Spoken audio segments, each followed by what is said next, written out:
اصل میں ایک بہت بڑا اعتراض کیا جاتا ہے اعلان غدیر پر یا عید غدیر پر۔ کچھ لوگ اس پہ اعتراض کرتے ہیں کہ بھائی یہ عید کہاں سے آ گئی، کیا یہ شرعی عید ہے؟ جیسے ہماری عید الفطر یا عید الاضحیٰ ہیں تو کیا یہ تیسری عید ہے؟ بھائی عید کا لغوی معنی ہوتا ہے کہ ایسا دن جو بار بار کے لوٹ کے آئے، پلٹ کے آئے، اسے کہتے ہیں عید۔ ٹھیک ہو گیا؟ تو دوسرے معنی میں خوشی کے دن کو بھی عید کہا جاتا ہے۔ تو یہ جو دن ہے 18 ذی الحج کا، یہ اس لیے عید ہے کہ اس دن ہم کو سب سے بڑی خوشی ملی جب آقا علیہ الصلوۃ والسلام نے مولا کائنات علی علیہ السلام کا ہاتھ پکڑ کے بلند کر کے اور یہ اعلان کر دیا کہ جس کا میں مولا اس کا علی مولا۔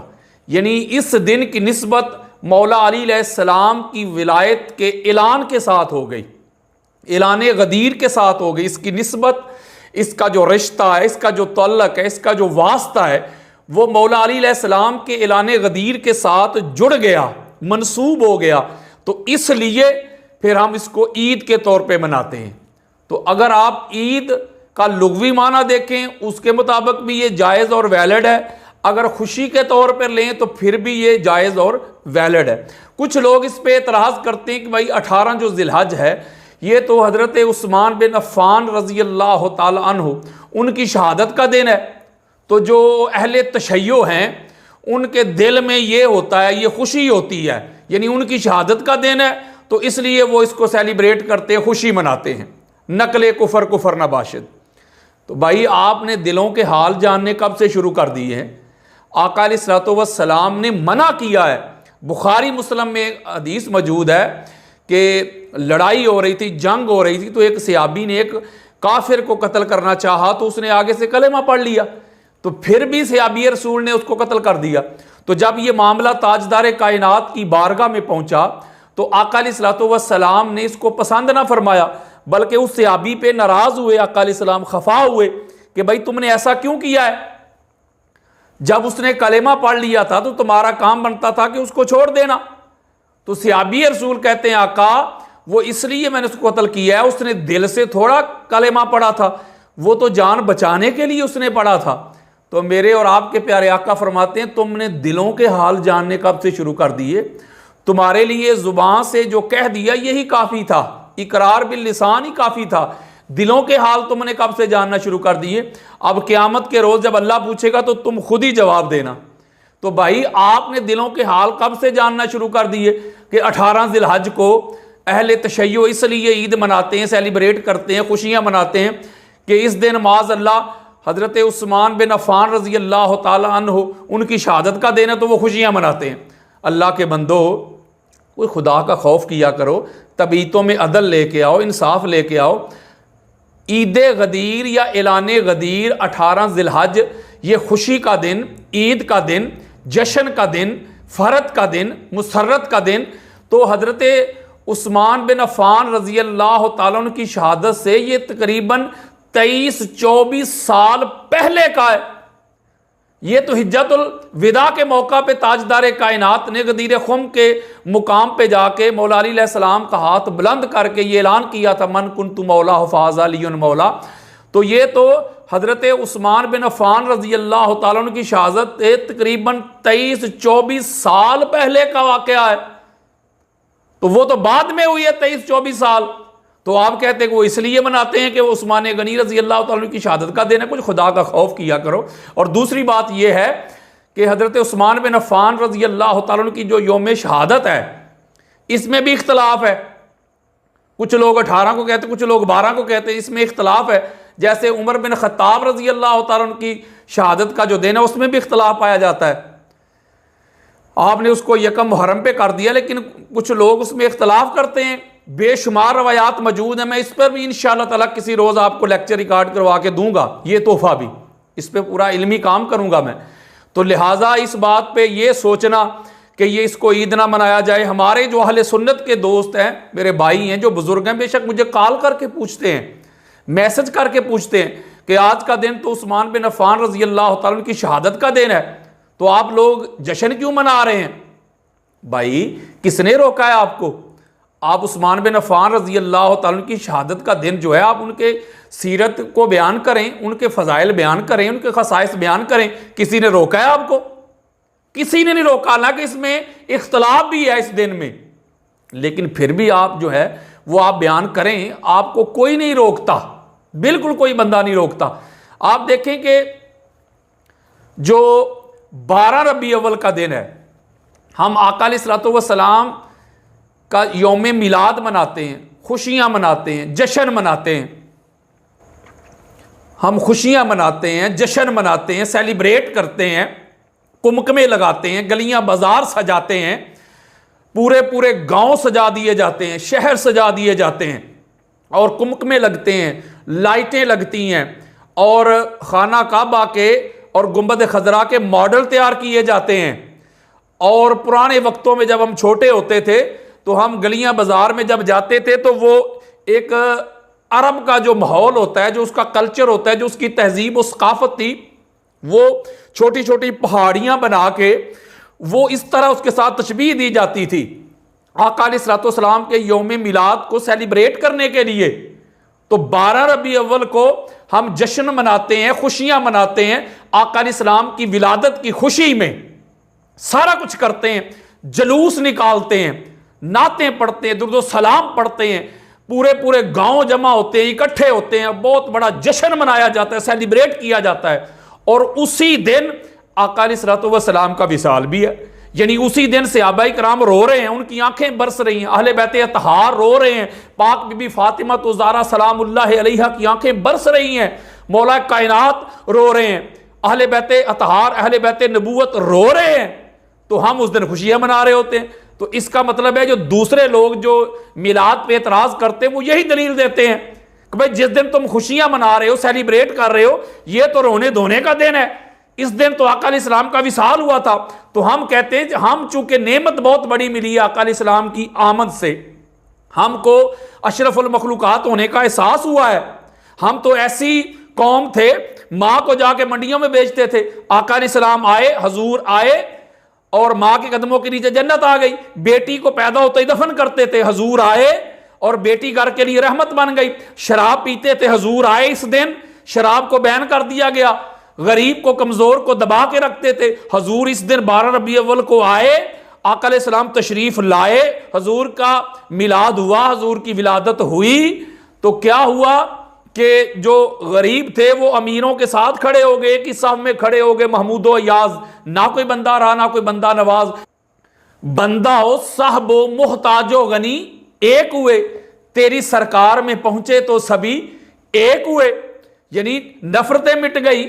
کوئی چاند کی پوجا کرتا تھا، کوئی لات کی، کوئی منات کی، کوئی آگ کی، کوئی حبل کی، کوئی ستاروں کی. حضور علیہ السلام آئے، توحید کا کانسیپٹ ملا ہم کو، نماز ملی، روزہ، حج، زکوٰۃ، عمرے ملے. تو لہٰذا اس دن کی جو نسبت ہے وہ خوشی کے ساتھ ہے. تو اس لیے ہم غم نہیں مناتے، ہم خوشی مناتے ہیں. تو بھائی اگر آپ یہ سمجھتے ہیں کہ اس دن حضرت عثمان بن عفان رضی اللہ تعالیٰ عنہ ان کا یوم شہادت ہے تو آپ کو کس نے روکا ہے؟ آپ ان کی سیرت بیان کریں، سارا کچھ کریں.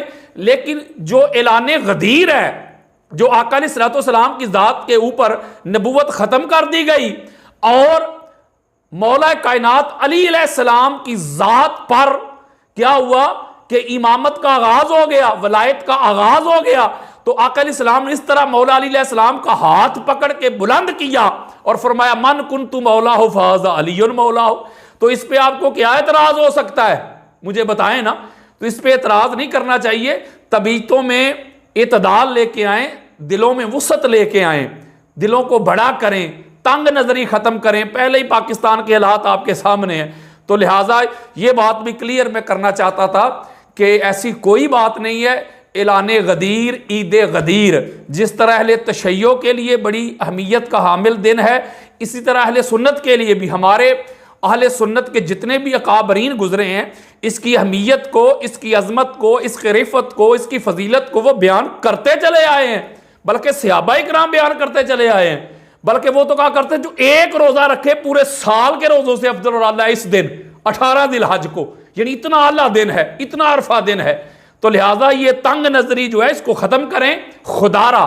اور دین کی طرف آئیں, قرآن کی طرف آئیں, آقا علیہ السلام کے فرمان کی طرف آئیں.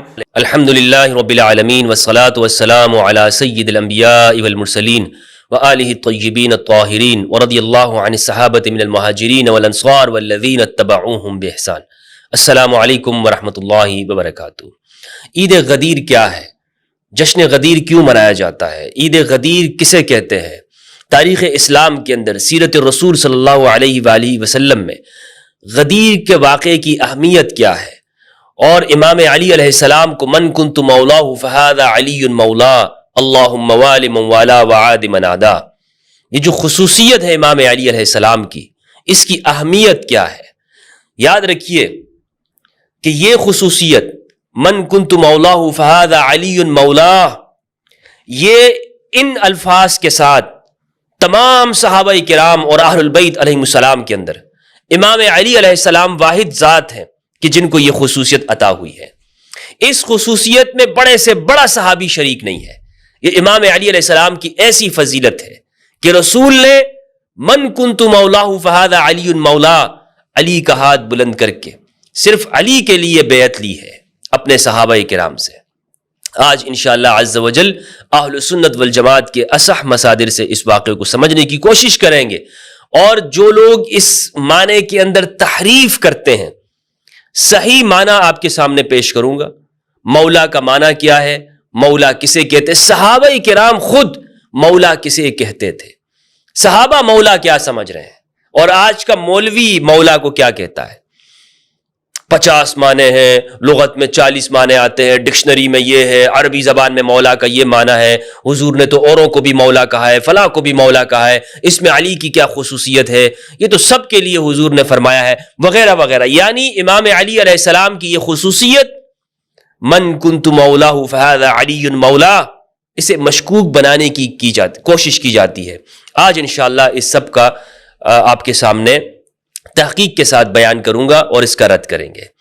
سب سے پہلے تو یہ بات کرتا چلوں کہ ایک محقق کا کام کیا ہوتا ہے. ایک محقق کا کام یہ ہے کہ وہ کسی خاص سوچ، فرقے کی، مسلک کی حمایت کے ساتھ گفتگو نہیں کرتا. اس کی جو تحقیق ہوتی ہے وہ بغیر کسی کی سائڈ لیے ہوئے ہو. ایسا نہیں ہو سکتا کہ ایک محقق ہو اور وہ، یعنی اگر وہ خود کو محقق کہتا ہے اور سمجھتا ہے اور لوگ اسے کہتے ہیں تو اس کا کام یہی ہونا چاہیے کہ بغیر کسی کے حمایت کے، ریسرچر کا کام یہ ہے کہ وہ کہے جناب جہاں مجھے دلائل نظر آئیں گے وہاں میں اپنا سر جھکا دوں گا، میں اس بات کو قبول کر لوں گا. کسی فرقے کو راضی کرنا مقصود نہیں ہوتا. جو شخص بھی کسی فرقے کو راضی کرتا ہے یقین جانے، امام علی علیہ السلام کا قول ہے نہج البلاغہ کے اندر، امام نے فرمایا کہ اللہ پھر، یعنی جو شخص لوگوں کی رضامندی چاہتا ہے اللہ اسے پھر لوگوں کی جانب سونپ دیتا ہے، اس کا معاملہ پھر لوگوں کی جانب ہوتا ہے. اور لوگ، دنیا فانی ہے. میں اپنے علماء سے کہنا چاہتا ہوں اپنے فرقوں کا خوف چھوڑ دو، باہر نکلیں اور ببانگ دہل امام علی علیہ السلام کی ولایت کا اقرار کیجئے، کیونکہ رسول اللہ نے صحابہ سے ولایت کا اقرار لیا ہے. صحابہ سے، انصار اور مہاجرین کے جلیل القدر صحابہ کرام رضوان اللہ علیہم، ان سے اقرار لیا کہ علی کو مولا مان لو، تمہاری نجات ہے اسی کے اندر. مجھے مولا مانتے ہو نا، میں محمد صلی اللہ علیہ وآلہ وسلم اگر تمہارا مولا ہوں اور تم مجھے مولا مانتے ہو تو پھر علی کو مولا مان لو، اس کے بغیر تمہارا کوئی چارہ نہیں ہے. تو جو نبی کو مولا مانتا ہے اور جس معنی میں نبی کو مولا مانتا ہے اس معنی میں آپ کو علی کو مولا ماننا پڑے گا، اس کے بغیر کوئی چارہ نہیں ہے. اور اللہ اس بات کا زیادہ حقدار ہے، واللہ ورسولہ احق ان یرضوہ، اللہ اور اس کا رسول اس بات کا زیادہ حقدار ہے کہ انہیں راضی کیا جائے. لوگوں کو، فرقوں کو، مسجد والوں کو، دوستوں کو، کس کو آپ راضی کرتے پھریں گے؟ جناب میں اس مسجد سے وابستہ ہوں، لہٰذا اگر میں نے مولا کا معنی مالک کر دیا، اولا کا معنی میں نے حقدار کر دیا، مالک کر دیا، سردار، آقا اور مولا کر دیا، تو پھر تو فرقے کے اندر میری جگہ نہیں ہوگی. تو یہ فرقے والے تمہیں آخرت میں بچائیں گے، قبر میں یہ فرقے والے تمہارے پاس آئیں گے. بیان کر دو. میں اپنے اہل سنت علماء سے کہنا چاہتا ہوں کہ ہماری عوام کو، سنی عوام کو جو تم نے برسوں سے بے وقوف بنا کے رکھا ہوا ہے، اس میں 40 معنی، 50 معنی. اچھا اگر 40-50 معنی بھی ہیں تو اس روایت کو بیان کیا کرو. 18 ذی الحج کو حدیث غدیر کو، غدیر خم کو کیوں بیان نہیں کرتے؟ کیوں اس موقع پر تم ایسی چیزیں لے کر آ جاتے ہو کہ جس کا تاریخ کے اندر کوئی وجود ہی نہیں ہے، کوئی ثبوت ہی نہیں ہوتا؟ مقصد یہی ہے نا کہ حدیث غدیر کو سائڈ پہ کیا جائے اور اس کی اہمیت کو کم کیا جائے. جس طرح تم دوسری چیزوں کو بیان کرتے ہو، طلقاء کا دفاع کرتے ہو، بنو امیہ کے ظالم حکمرانوں کا دفاع کرتے ہو، باغی گروہ کا دفاع کرتے ہو، حدیث غدیر کو بھی بیان کرو. اگر تم کہتے ہو کہ اہل بیت ہمارے ہیں تو پھر آگے بڑھ کر شیعوں سے بھی آگے بڑھ جاؤ اور کہو کہ علی مولا، علی مولا، علی مولا، علی ہمارا مولا ہے. کہو. کیوں نہیں کہتے؟ اس لیے کہ تمہیں پتا ہے کہ تمہارے بچوں کو جب یہ سبق آ جائے گا علی مولا، علی مولا، تو پھر وہ ماننے تک خود پہنچ جائیں گے. اس لیے یہیں سے کاٹ دیتے ہیں. تو بہرحال موضوع کی جانب آتا ہوں. یہ گفتگو تھوڑی طویل ہو جائے گی اور میں چاہتا ہوں کہ تفصیل کے ساتھ اس موضوع کے اوپر بات کروں تاکہ عید غدیر 2024 کے اندر جن کو یہ سعادت مل رہی ہے وہ تفصیل کے ساتھ اہل سنت والجماعت کی کتابوں سے اس حدیث کو سن سکیں اور دوسروں تک پہنچا سکیں. یہ میرا اور آپ کا فرض ہے کہ ہم اس بیعت کا اقرار کریں. میں آج اقرار کرتا ہوں، یا رسول اللہ میں علی کو مولا مانتا ہوں، یا رسول اللہ میں آپ کو مولا مانتا ہوں، یا رسول اللہ کیوں نہیں کیوں نہیں کیوں نہیں، آپ میری جان کے مالک ہیں، مجھ سے زیادہ حق رکھتے ہیں. جس طرح آپ نے صحابہ کرام سے اس کا عہد لیا، الست اولا بالمؤمنین من انفسہم، میرے صحابہ یہ بتاؤ کیا میں محمد صلی اللہ علیہ وآلہ وسلم تمہاری جانوں کا مالک نہیں ہوں؟ تو صحابہ نے اقرار کیا، یا رسول اللہ اسی طرح میں بھی اقرار کرتا ہوں. اگر ہم وہاں ہوتے تو ہم سب کو اقرار کرنا فرض تھا یا نہیں تھا؟ ہم سب پہ یہ فرض تھا کہ ہم وہاں پہ اقرار کرتے، یا رسول اللہ کیوں نہیں، آپ ہماری جانوں کے مالک ہیں. جب آپ مالک ہیں، مولا ہیں ہمارے، تو علی بھی مولا ہے، علی بھی ہمارا آقا ہے، علی بھی ہمارا سردار ہے. یہ ہم سب کے اوپر اس بیعت کا اقرار کرنا فرض ہے. اور یہی عید غدیر ہے، یعنی خوشی کا دن، عید کا دن. علی کی خوشی میں شریک ہونا ہے. بھائی کیا ہم علی کی خوشی میں شریک نہ ہوں؟ ہم اپنے دوستوں کی خوشیوں میں شریک ہوتے ہیں، سیلیبریٹ کرتے ہیں اسے، دنیا کی عارضی خوشیوں کے اندر. یہ تو دائمی خوشی ہے، یہ تو قبر تک، آخرت تک ساتھ دینے والی ہے. علی کی ولایت کے اعلان کی خوشی کہ آج محمد ابن عبداللہ صلی اللہ علیہ وآلہ وسلم نے اپنے بھائی علی بن ابی طالب علیہ السلام ان کی ولایت کا اقرار کیا. من کنت مولاہ فہذا علی مولا، اللہم والی من والا وعاد من عادا. خوشی سے اس کو بیان کریں، جھوم کر بیان کریں، دلوں کی تر و تازگی ہو آپ کے دلوں کے اندر، چہروں پر حشاش بشاش ہو کر اس خوشی کا اقرار کریں، اس بیعت کا اقرار کریں. اور صحابہ نے، جلیل القدر صحابہ نے اقرار کیا، علی کو امام مان لیا. علی کو امام مان لو. یہ واقعہ شیعہ کتابوں سے میں آپ کے سامنے پیش نہیں کر رہا ہوں، حالانکہ شیعہ کتابوں کے اندر بھی یہ واقعہ موجود ہے اور انہوں نے اس پر بڑی کتابیں بھی لکھی ہیں. امینی صاحب کی غدیر کتاب ہے 10 جلدوں کے اندر. لیکن جس کثرت کے ساتھ یہ سنی کتابوں کے اندر موجود ہے یہ اور کسی جگہ پر نہیں ہے، انتہائی کثرت کے ساتھ. اور 200 صحابہ کرام انہوں نے اس روایت کو نقل کیا ہے حدیث غدیر کو. 50 صحابہ کرام کے نام تو خود میں نے جمع کیا، میں آپ کے سامنے پیش کروں گا انشاءاللہ. جلیل القدر صحابہ کرام، سنی شیعہ دونوں کتابوں کے اندر یہ حدیث موجود ہے. اہل سنت کے جید علماء نے کہا ہے کہ حدیث غدیر یہ متواتر ہے. حدیث غدیر و حدیث ثقلین ایک ہی حدیث ہے، یہ ایک ہی حدیث ہے. غدیر اس کا ایک ٹکڑا ہے اور اس کا ایک حصہ ہے. اور یہ صرف یہ بات یاد رکھیے گا، کچھ لوگ کہتے ہیں کہ غدیر کا جو واقعہ ہے نا، یہ ناسبیوں کا میں جواب دینا چاہتا ہوں. یہ کہتے ہیں، ایک اعتراض قائم کرتے ہیں کہ امام علی علیہ السلام کو جو یہ مولا کہا گیا اور اس کے لیے اہتمام کیا رسول اللہ صلی اللہ علیہ وآلہ وسلم نے، تو دراصل حجۃ الوداع کے بعد کچھ لوگوں کو علی سے شکایت ہو گئی تھی یمن کے اندر، اور وہی شکایت نبی کے سامنے عرض کی گئی. تو آپ نے فرمایا کہ علی کے بارے میں شکایت نہ کیا کرو. علی کے بارے میں کیوں شکایت کرتے ہو؟ یہ تو تمہارا دوست ہے، کیونکہ میں تمہارا دوست ہوں تو یہ بھی تمہارا دوست ہے. یہ واقعہ جس طرح یہ لوگ بیان کرتے ہیں یہ بنتا نہیں ہے. اول تو جو یہ یمن کا واقعہ ہے کہ جن لوگوں کو علی سے شکایت ہوئی تھی، اور یمن کے بعد رسول اللہ صلی اللہ علیہ وآلہ وسلم نے فیصلہ کر دیا تھا، اس شکایت کا فیصلہ ہو گیا تھا، اور یہ مستدرک الحاکم کے اندر مروی ہے، وہ شکایت کا فیصلہ ہو گیا. تو کہنا یہ چاہتا ہوں کہ من کنت مولا فہذا علی مولا، یہ صرف ایک مرتبہ نبی نے نہیں کہا، یہ اقرار ایک مرتبہ نہیں لیا کہ غدیر خم کے مقام پہ، یہ مختلف مواقع کے اوپر رسول اللہ نے ارشاد فرمایا ہے، مختلف جگہوں کے اوپر.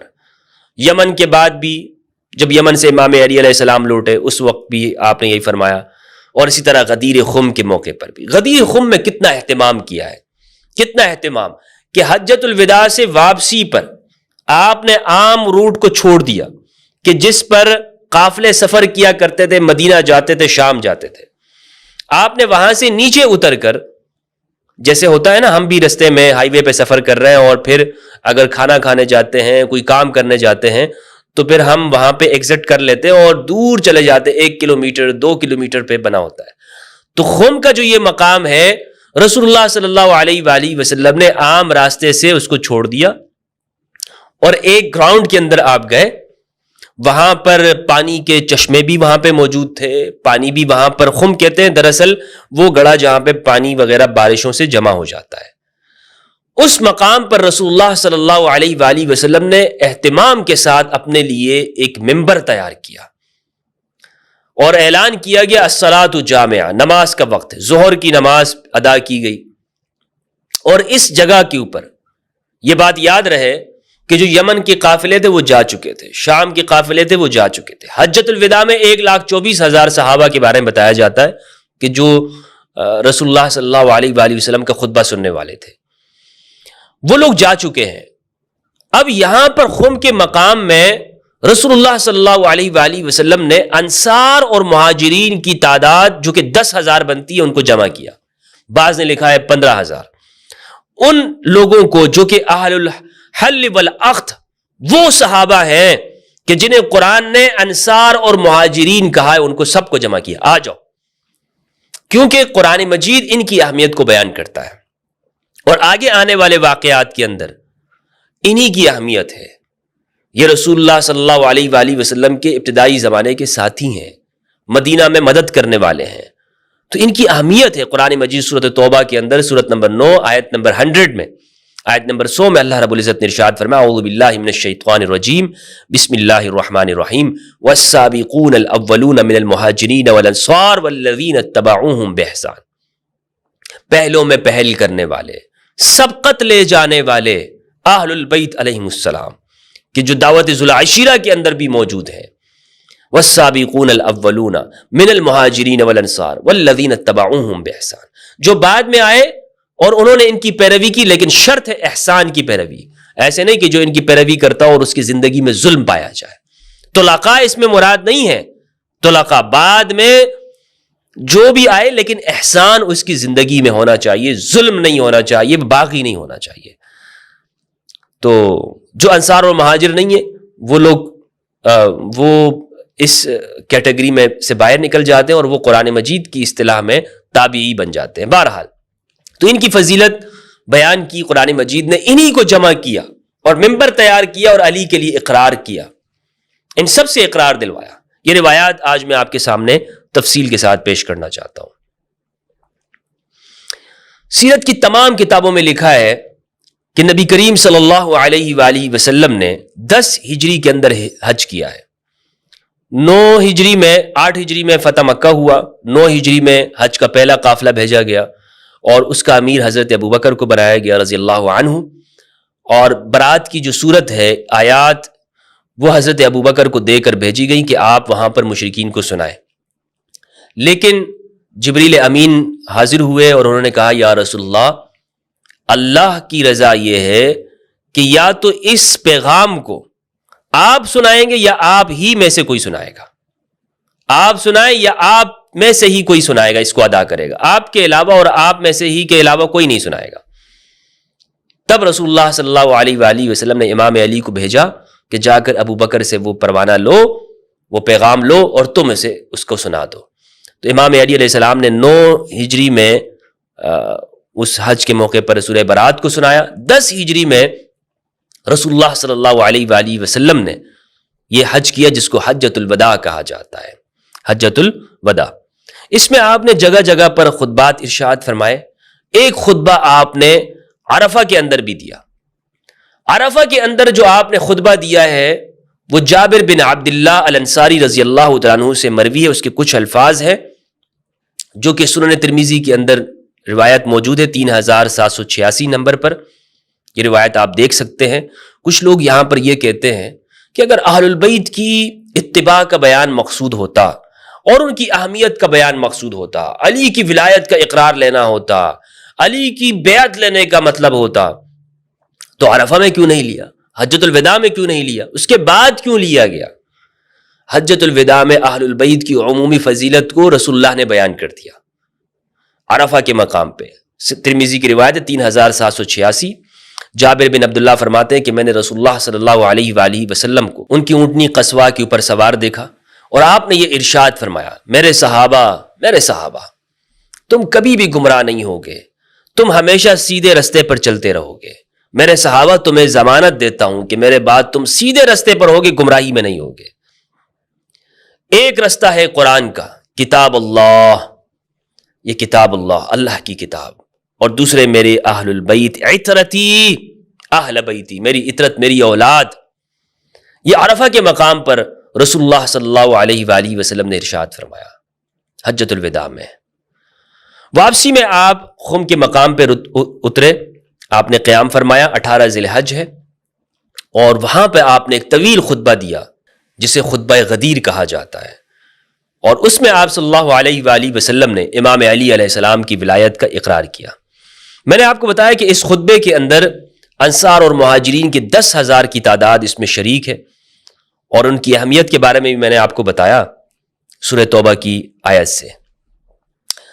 انصار اور مہاجرین کے حوالے سے ایک روایت میں آپ کے سامنے پیش کرنا چاہتا ہوں تاکہ ان کی اہمیت آپ کے سامنے مزید واضح ہو جائے کہ کچھ لوگ جو یہ طلقاء کو، عتقاء کو، طلقاء کہتے ہیں جن کو آزاد کر دیا جائے، طلاق سے ہیں، آزاد کر دیا، اور ان کو مؤلفۃ القلوب بھی قرآن نے کہا ہے۔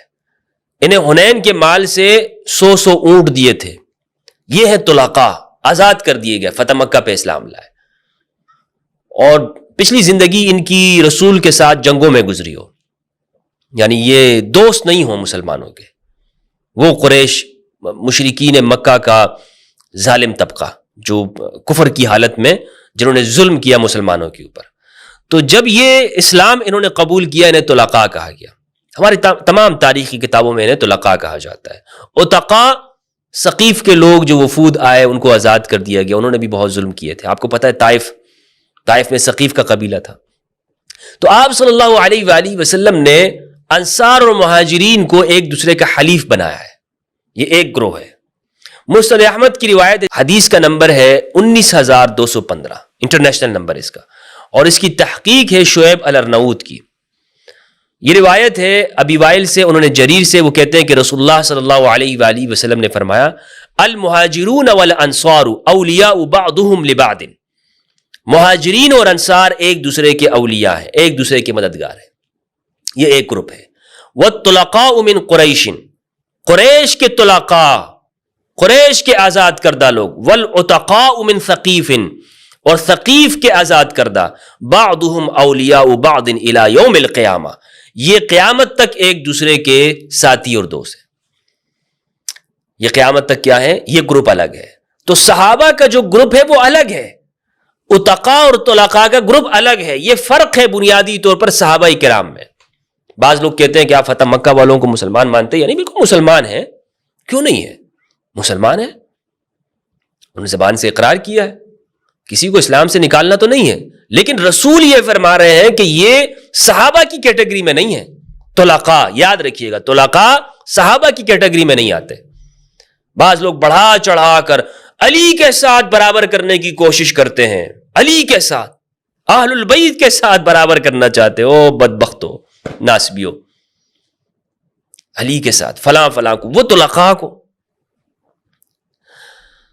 جن کو رسول نے طلقاء کہا ہے، طلقاء اور عتقاء کہا ہے۔ تو یہ روایت ہے، یہ میں نے آپ کے سامنے پیش کر دی، اس کی ٹرانسلیشن بھی آپ دیکھ سکتے ہیں۔ اب یہ جو حدیث غدیر ہے اس کو روایت کرنے والے صحابہ کون ہیں؟ یہ میں نے آپ کو بتایا کہ متواتر ہے. متواتر وہ روایت ہوتی ہے کہ جو قرآن کی آیت کی طرح ہم تک پہنچی ہو. یعنی ہر زمانے میں اتنے کثیر تعداد کے اندر اس کو صحابہ نے، لوگوں نے، تابعین نے نقل کیا ہو کہ ان کا اجتماع ان کثیر تعداد کا ہم جھوٹ پر محال ہو. اتنے سارے وہ یہ اس کو کہتے ہیں متواتر.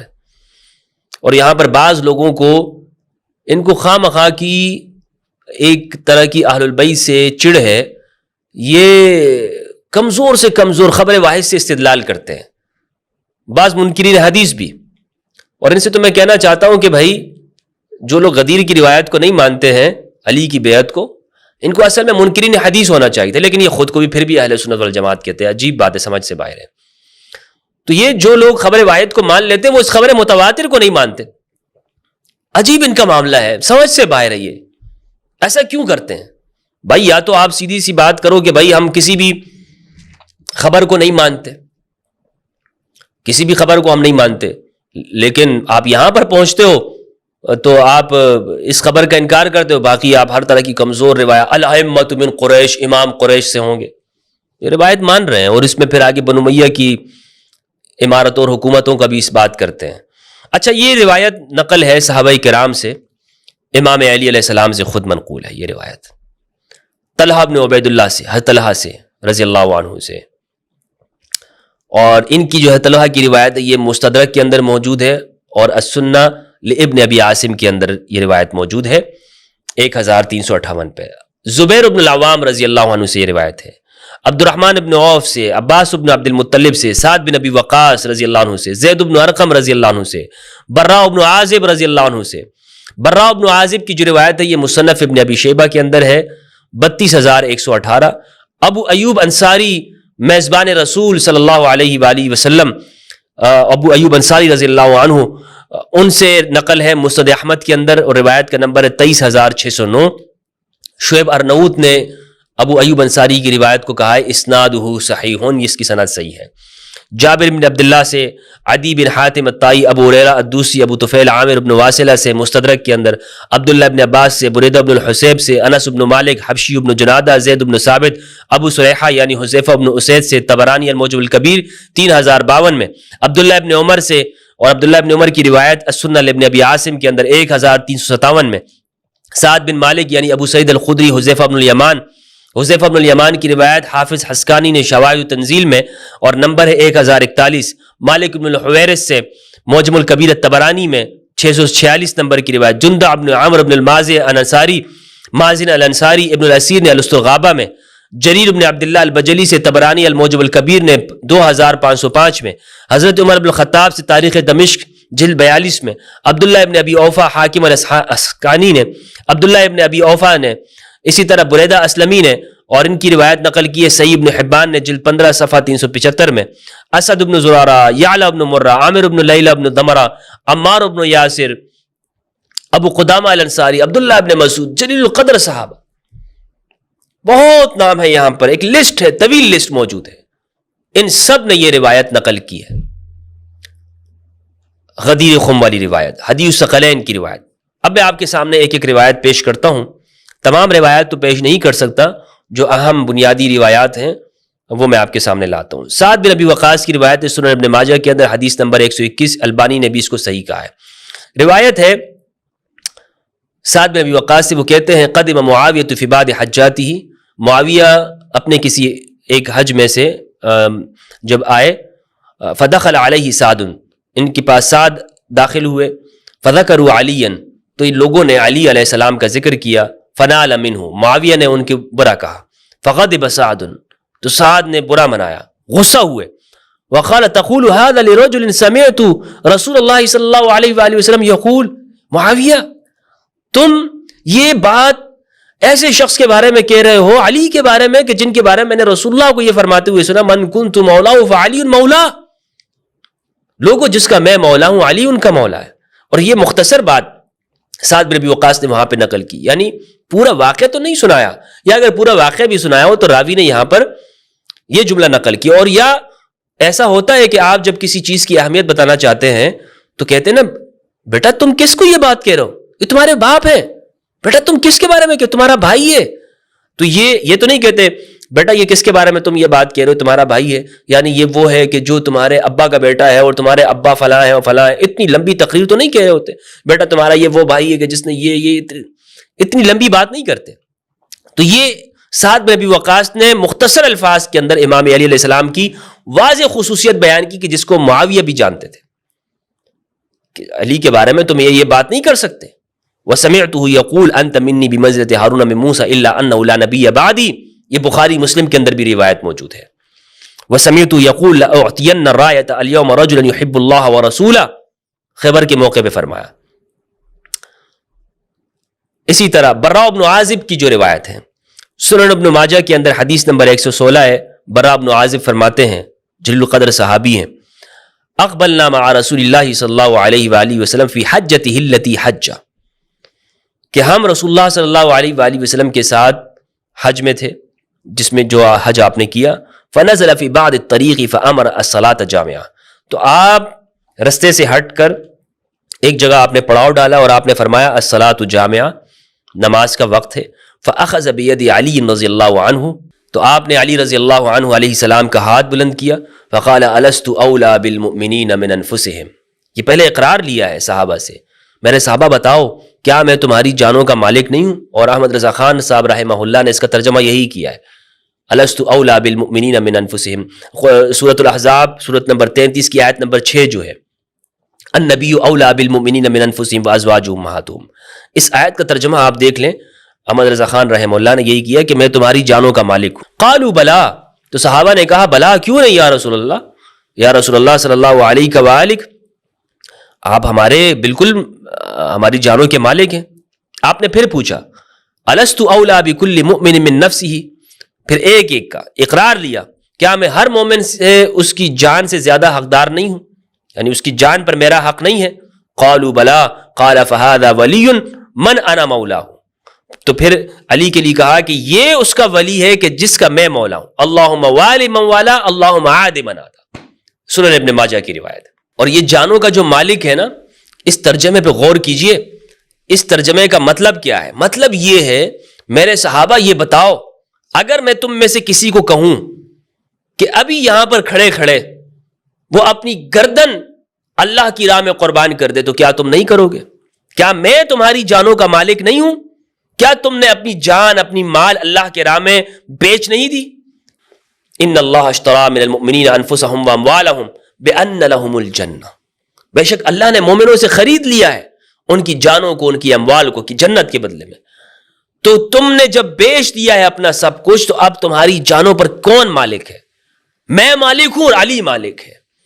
اگر تم مجھے مالک سمجھتے ہو، اگر تم مجھے اپنی جان کا، اپنی رگ کا، اپنی روح کا، اپنے بدن کا مالک سمجھتے ہو کہ میں تمہارا مالک ہوں، تم سب میرے غلام ہو، تو پھر اس علی کو بھی اپنا مالک مانو. یہ ہے اس چیز کا معنی. اور اسی لیے اقرار لیا سب سے رسول اللہ صلی اللہ علیہ وآلہ وسلم نے. اس بات کا اقرار کرو، الست اولی بالمؤمنین من انفسہم. جابر بن عبداللہ کی روایت ہے، المصنف لابن ابی شیبہ حدیث نمبر 34243. جابر بن عبداللہ فرماتے ہیں کہ ہم جحفہ میں تھے، غدیر خم میں، کہ رسول اللہ صلی اللہ علیہ وآلہ وسلم تشریف لائے اور آپ نے علی کا ہاتھ بلند کیا اور فرمایا من کنت مولاہ فعلی مولا. ابو ایوب انصاری کی روایت میں آپ کے سامنے پیش کرتا ہوں، بہت بہترین روایت ہے یہ، اور یہ اس روایت سے ہر گرد و غبار سامنے ہو جائے گا. مولا کے جو یہ 50 معنی کرتے ہیں نا ناسبی، ابو ایوب انصاری کی زبانی سنیے کہ وہ مولا کو کیا سمجھتے ہیں. ابو ایوب انصاری کے نزدیک مولا کا کیا معنی ہے. مصنف ابن ابی شیبہ کی روایت کا نمبر ہے 34244، اور یہ روایت فضائل الصحابہ کے اندر بھی موجود ہے. مصنف ابن ابی شیبہ کے اندر بھی، فضائل الصحابہ کے اندر بھی ہے. میں آپ کے سامنے فضائل الصحابہ سے پیش کرتا ہوں. احمد بن حنبل کی فضائل الصحابہ حدیث نمبر 967. یہ سند حدثنا عبداللہ قال حدثنی ابی، اور سند کے بعد ہے ان ریاح الحارث قال جاء رہط الی علی بالرحبہ. امام علی علیہ السلام کے پاس، امام علی کوفہ میں تشریف فرما تھے، اور ایک وفد آیا. فقالوا السلام علیک یا مولانا، اور اس وفد نے کہا السلام علیک یا مولانا، آپ پر سلام ہو یا ہمارے مولا. تو امام علی نے پوچھا کیف اکون مولاکم وانتم قوم عرب، میں تمہارا مولا کیسے ہو سکتا ہوں، تم تو عربی قوم ہو، تم تو عرب ہو. کیا مطلب ہے؟ امام کو جب انہوں نے کہا نا کہ السلام علیک یا مولانا، تو امام نے پوچھا کہ یہ تو مجھے مالک کہہ رہے ہیں، آقا کہہ رہے ہیں، اور خود عربی ہیں. تو امام علی علیہ السلام نے ان سے پوچھا، یا ان سے مزید اقرار کروانا چاہ رہے تھے، استفہام اقراری ہے کہ تم تو عربی قوم ہو. اور اس وقت میں صفین اور جمل کا یہ وقت ہے. تو قالوا سمعنا رسول اللہ صلی اللہ علیہ وآلہ وسلم یقول یوم غدیر خم من کنت مولاہ فہذا مولا. انہوں نے کہا یا علی، ہم نے رسول اللہ صلی اللہ علیہ وآلہ وسلم کو غدیر خم میں یہ فرماتے ہوئے سنا ہے من کنت مولاہ فہذا مولا، جس کا میں مولا ہوں ان کا یہ مولا ہے. تو اب یہاں پر اس روایت سے کیا معلوم ہوا کہ مولا کا کیا معنی ہے؟ مولا کا معنی ہے آقا اور سردار، یعنی تم عربی ہو، تم تو کسی کے غلام نہیں ہو. میرے غلام کیسے؟ تو فرمایا رسول نے ہمیں آپ کا غلام بنا دیا غدیر خم کے موقع پہ. قال ریا فلما مضوا اتبعتهم فسألت من هؤلاء. ریا کہتے ہیں کہ جب وہ گزر گئے تو میں نے پوچھا، ان کے پیچھے گیا، میں نے کہا کہ یہ کون ہے؟ تو لوگوں نے کہا یہ انصار کا وفد ہے کہ جس میں ابو ایوب انصاری رضی اللہ عنہ بھی ہے رضی اللہ عنہ. ابو ہریرہ رضی اللہ عنہ کی روایت ہے، مصنف لابن ابی شیبہ میں 34263، اس کو بزار نے اپنی مسند میں، ابن عساکر نے، ابن عدی نے، طبرانی نے الاوسط میں اس کو روایت کیا ہے. اور یہ روایت ہے شریک سے، وہ ابی یزید الاودی سے، وہ اپنے والد سے، کہ ابو ہریرہ مسجد میں تشریف لائے، ہم ان کے پاس اکٹھے ہوئے، ایک نوجوان کھڑا ہوا اور اس نے کہا کہ میں آپ کو اللہ کی قسم دیتا ہوں کہ آپ نے رسول اللہ کو یہ فرماتے ہوئے سنا ہے کہ جس کا میں مولا ہوں علی ان کے مولا ہے. تو انہوں نے کہا، ابو ہریرہ نے کہا ہاں. تو اس آدمی نے کہا کہ میں تجھ سے بری ہوں، میں تجھ سے بری ہوں، تم علی کو مولا مان رہے ہو، میں تم سے بری ہوں. تو ابو ہریرہ نے کہا دور ہو جاؤ، اور لوگوں نے پھر اس کو کنکریوں سے مارا، دفع ہو جاؤ یہاں سے. کنکریوں سے لوگوں نے اس کو مارنا شروع کیا. ایسے لوگ تھے کہ جو علی کی ولایت کے اقرار نہیں کرتے تھے، علی کو مولا نہیں مانتے تھے. ابو طفیل عامر بن واصلہ کی روایت ہے، اور یہ روایت فضائل الصحابہ کے اندر موجود ہے، اور شیخ البانی نے اس کو صحیح کہا ہے. فضائل الصحابہ احمد بن حنبل کی 959 نمبر روایت، اور سنن ترمذی کے اندر یہ روایت ہے 3713 پہ. سعید بن جبیر جو تابعی ہے نا، بڑے مزے کی بات یہ کہ وہ کہتے ہیں کہ میں نے اس روایت کو چھپا کے رکھا. اب کیوں چھپا کے رکھا؟ ایسا زمانہ ہے کہ دیکھیں روایت کو چھپایا جاتا ہے. ابو طفیل کہتے ہیں کہ ابو سریحہ سے، اور وہ زید بن ارقم سے روایت کرتے ہیں. شعبہ کو شک ہے کہ انہوں نے اس کو ابو سریحہ سے یا اسے زید بن ارقم سے سنا، لیکن بہرحال رسول اللہ صلی اللہ علیہ وآلہ وسلم نے فرمایا من کنت مولا فعلی مولا، جس کا میں مولا علی اس کا مولا. تو سعید بن جبیر کہتے ہیں وَأَنَا قَدْ سَمِعْتُ مِثْلَ هَذَا عَنِ ابْنِ عباس، میں نے ابن عباس سے اسی طرح کی روایت سنی ہے. قال محمد کہتے ہیں اظنه قال، میرا خیال ہے کہ انہوں نے پھر آگے ساتھ میں یہ بھی کہا تھا فَكَتَمْتُهُ، میں نے اس کو چھپا دیا، میں نے چھپا کے رکھا. ابن عباس سے میں نے سنا تھا، یہ علم لیا تھا لیکن علم کو چھپا دیا. یہ تھے اس زمانے کے لوگ، علم چھپایا بھی کرتے تھے، یہ نہیں کہ سارا سب کچھ بیان کر دیا. علی کے بارے میں اگر علم ہوتا نا اسے چھپا دیا کرتے تھے. کیوں چھپایا بھائی؟ اس سے کسی کے لیے کیا خرابی ہے؟ کیوں بھائی؟ کوئی بات تو ہے نا کہ جس کو یہ چھپا رہے. اور یہ ترمذی کے اندر یہ روایت موجود ہے. یہ حدیث حسن ہے، اور یہ اسے احمد بن حنبل نے اپنی مسند میں، اور حاکم نے مستدرک میں، اور نسائی رحمہ اللہ نے خصائص امیر المؤمنین حدیث نمبر 24 میں بھی اس کو روایت کیا ہے. اچھا، عبداللہ ابن عباس کی روایت فضائل الصحابہ احمد بن حنبل میں حدیث کا نمبر ہے 1168، اور یہ حدیث حسن ہے. اسے احمد بن حنبل نے اپنی مسند میں، حاکم نے اپنی مستدرک میں، اور نسائی رحمہ اللہ نے خصائص امیر المؤمنین حدیث نمبر 24 میں اس کو بیان کیا ہے. عبداللہ ابن عباس کی ایک طویل روایت ہے، اس روایت کے اندر یہ موجود ہے ایکم یوالینی فی الدنیا والآخرہ فابوا، سب نے انکار کیا، تم دنیا اور آخرت میں کون میرا ساتھی بنتا ہے. تو یہ اس روایت کے آگے الفاظ ہیں، رسول اللہ صلی اللہ علیہ وآلہ وسلم نے فرمایا انت ولی کل مؤمن بعدی و مؤمنۃ، اے علی تو میرے بعد ہر مومن اور ہر مومنہ کا ولی ہے. قال وسد ابواب المسجد، امام علی علیہ السلام کی 10 خصوصیات یہاں ابن عباس نے خوارج کے سامنے گنوائی تھی. ایک اعتراض جو عام طور پر کیا جاتا ہے کہ یہ جو واقعہ ہے یہ صرف چند لوگوں کو جو شکایت ہو گئی تھی اسے دور کرنے کی رسول اللہ نے لوگوں کے سامنے اقرار لیا تھا، ورنہ اس سے مراد کوئی بیعت وغیرہ نہیں تھی. اس کا یہاں پر میں رد کرتا چلوں، الجامع معمر بن راشد حدیث نمبر 20,388، مصنف عبدالرزاق کے اندر حدیث نمبر 21,460، اور اسی طرح یہ روایت المصنف لابن ابی شیبہ کے اندر موجود ہے 34,304۔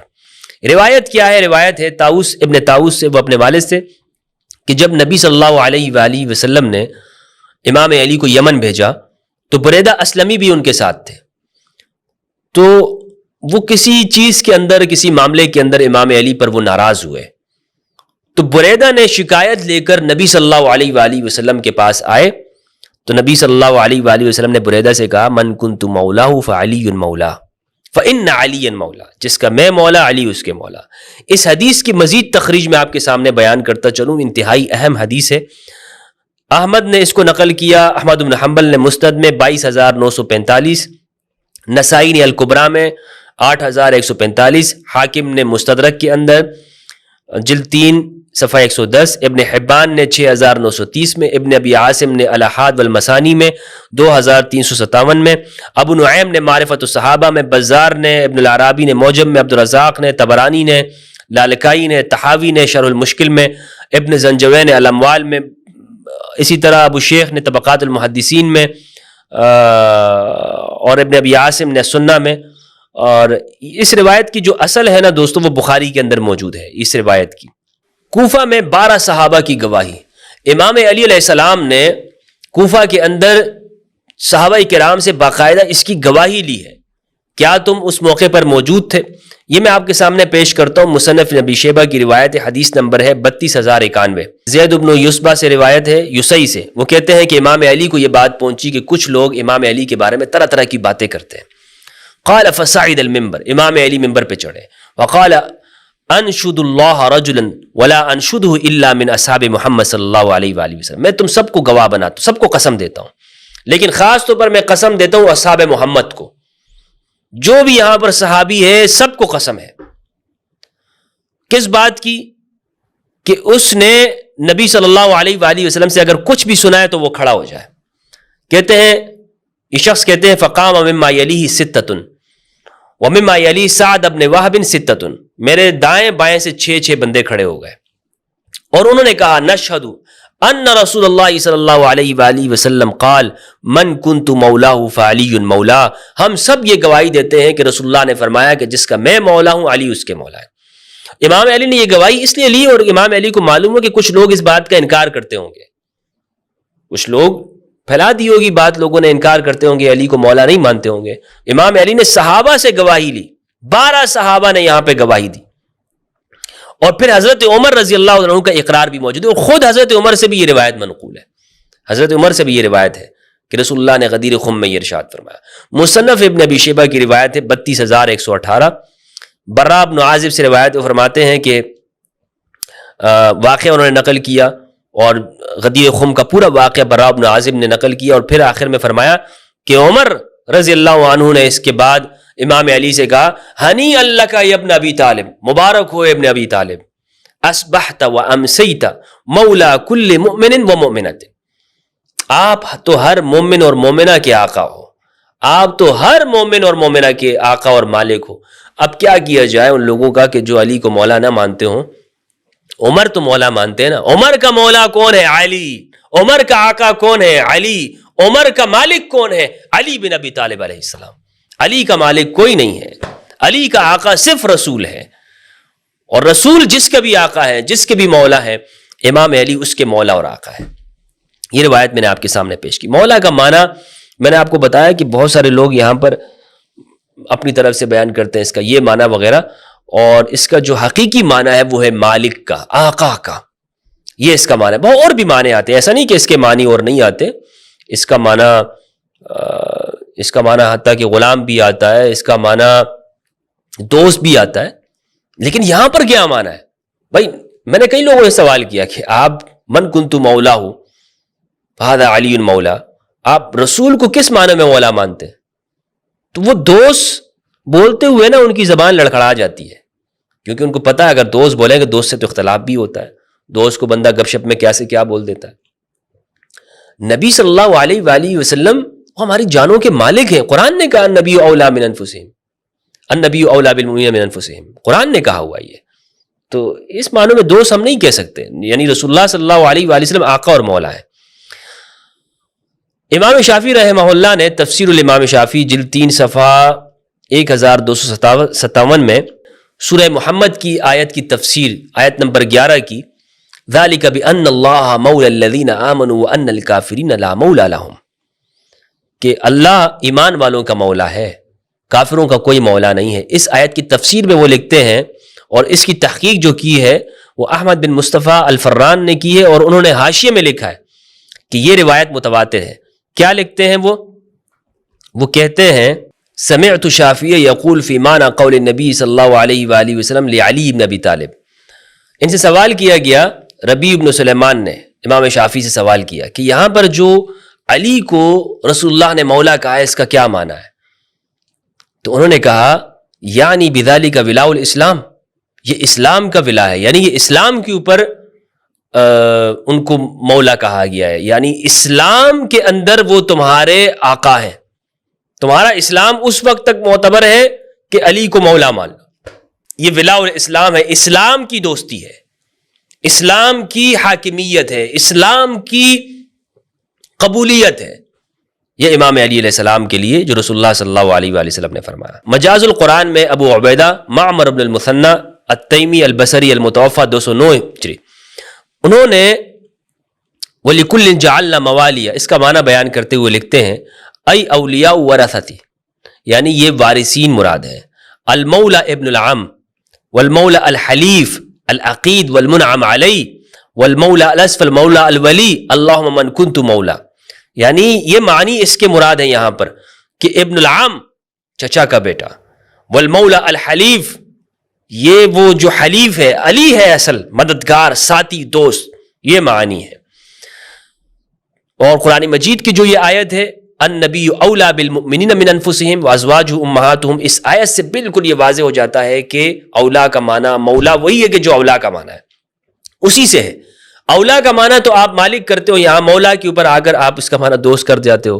سمجھ میں نہیں آتا ہے مجھے کہ یہ کس طرح کا فیصلہ کرتے ہیں. تو آج کی اس ویڈیو میں ہم نے حدیث غدیر کا جائزہ لیا اہل سنت والجماعت کی کتابوں سے، اور اس سے یہ معلوم ہوا کہ عید غدیر بالکل منانا چاہیے، اور یہ امام علی علیہ السلام کی ولایت کا اقرار ہے جو کہ ہر مومن کے لیے فرض ہے کہ وہ علی کی ولایت کا اقرار کرے. اللہ سبحانہ و تعالیٰ سے دعا ہے کہ پروردگار ہم سب کو قرآن مجید میں تدبر کرنے اور اہل بیت کی معرفت عطا فرمائے. والسلام علیکم ورحمۃ اللہ وبرکاتہ. اللہم صلی علی محمد و آل محمد.